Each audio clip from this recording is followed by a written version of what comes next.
Effectivement, Trump, lui, est pressé. Et comme il est pressé, eh bien, il est en position de faiblesse dans cette négociation. Alors, il a peut-être des atouts que l'on ne connaît pas, parce qu'il y a des tractations dans d'autres champs que l'on ne maîtrise pas.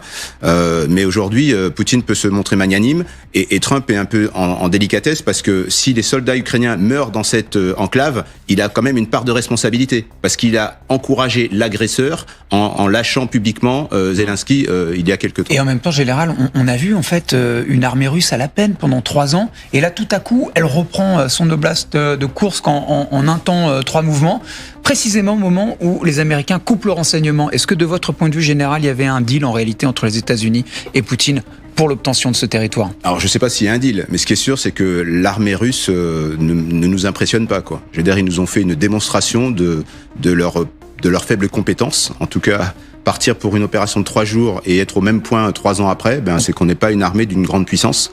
Bien évidemment, ils ont appris de leurs erreurs et il faut absolument pas les sous-estimer.